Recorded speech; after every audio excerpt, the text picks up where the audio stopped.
Bonsoir, je fais un petit ajout à ma vidéo de tout à l'heure parce que je suis soulagée. Je viens de voir sur BFM Télé le professeur Christian Péronne, vous savez donc, qui venait et qui déclarait que enfin lui-même et le professeur Raoult avaient été écoutés par les sommités donc, en France, là, les médicales et le ministère de la Santé pour commencer les traitements avec la chloroquine, mais sur un petit nombre de patients, parce que c'est toujours pareil, il faut tout le temps se méfier en France, vous savez, donc normalement il faut attendre des mois ou des années ou et faire les essais des nouveaux médicaments, mais là ils ont été écoutés tous les deux, et le traitement va être mis en place dans les hôpitaux.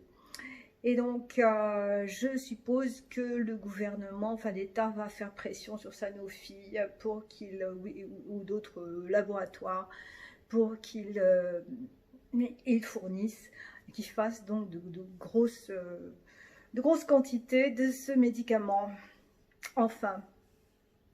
Mais comme, bien sûr, il faut raison garder en France, il y avait donc un autre médecin à côté qui représentait donc l'ordre des médecins français et qui disait que mais non, on allait prendre des précautions, que vraiment le traitement n'allait être administré qu'aux patients qui étaient dans les hôpitaux juste avant qu'ils n'entrent en réanimation, n'est-ce pas? C'est-à-dire que moi, quand les patients arrivent à l'hôpital, ils sont déjà très mal. Là, ils sont traités. Est-ce qu'il va y avoir assez de temps? Vous voyez un peu comme c'est hypocrite. Mais pourquoi ne pas donner ce médicament, ne pas permettre aux médecins de prescrire ce médicament aux Français qui sont atteints de coronavirus? Enfin bon, il les voit bien, puisque de toute façon, il y a des consultations, des visioconsultations, ou bien des consultations avec les médecins.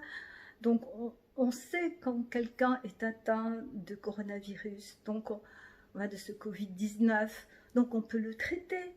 Pourquoi faut-il attendre qu'il soit au plus mal, donc qu'il rentre à l'hôpital juste avant donc, de rentrer en réanimation, donc juste avant de mourir, on va leur donner ces traitements. Alors bien sûr, ces traitements, ils n'auront finalement aucun effet.